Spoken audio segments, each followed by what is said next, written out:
Internet. Welcome to Klepper's Corner, the show that's cracking jokes while learning you something one clip at a time. Today's episode is, could you have guessed it, about former president and Ponzi scheme extraordinaire Donald Trump. This issue goes far beyond the political lines. This is about morality and competence, something Trump lacks, and why, as bluntly as I can put it, you shouldn't vote for the man. Let's roll the first clip.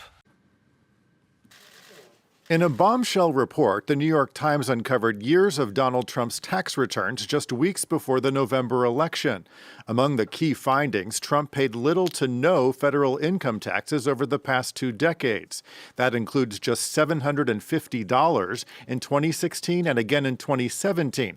$750. There's people out there living paycheck to paycheck paying more than that in a month, but somehow Trump gets to get away with only paying $750 in taxes for 2 years. Maybe that's why Trump is so hesitant to actually release his tax returns himself. I'm not sure how anyone could defend that. But how could anybody defend this next clip? Roll the clip! I moved on her, and I failed. I'll admit it. Whoa. I did try and fuck her. She was married. It's huge news, Sarah. No, Nancy. Yeah. No, this was marriages. And I moved on her very heavily. In fact, I took her out furniture shopping. She wanted to get some furniture. I said, I'll show you where they have some nice furniture.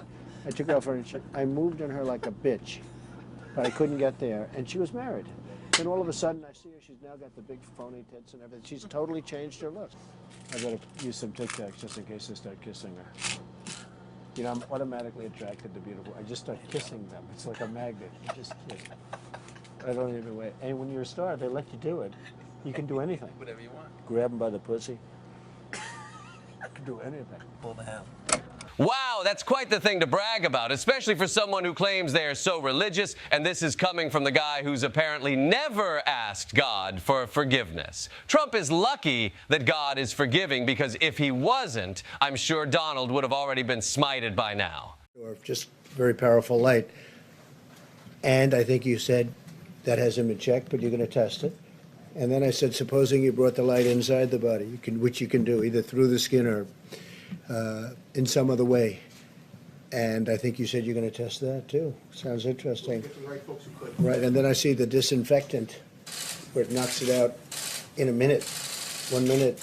And is there a way we can do something like that by injection inside or almost a cleaning? Because you see it gets on the lungs and it does a tremendous number of the lungs. So it'd be interesting to check that. So that you're going to have to use medical doctors with. But it sounds interesting to me. So we'll see. But the whole concept. This clip has circulated around a lot, many years after he said this, and while Donald himself did not suggest that people themselves should inject themselves with disinfectant, it's telling of the man's intellect that he is suggesting to health experts that they should test injection of disinfectant to treat the 19 virus. Roll that next clip! Now, the virus that we're talking about having to do, you know, a lot of people think that goes away in April with the heat, as the heat comes in. Typically, that will go away in April. I've spoken to President Xi. They're getting it more and more under control. So I think that's a problem that's going to go away. But when you have 15 people, and the 15 within a couple of days is going to be down to close to zero, that's a pretty good job we've done. It's going to disappear. One day, it's like a miracle. It will disappear. And from our shores, it could get worse before it gets better. It could maybe go away. We'll see what happens. You have to be calm.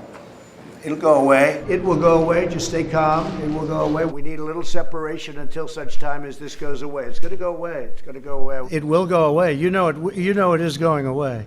And it will go away, and we're going to have a great victory. It's going to go away, hopefully at the end of the month, and if not, it hopefully will be soon after that. But hasn't your thinking on this evolved? It is going away. I didn't say Dave. I said it's going away, and it is going away. You were saying things like, I think it's a problem that's going to go away within a Which I'm couple of right days. about. It will go away. But I think what happens is it's going to go away. This is going to go away. It's going to go. It's going to leave. It's going to be gone. It's going to be eradicated.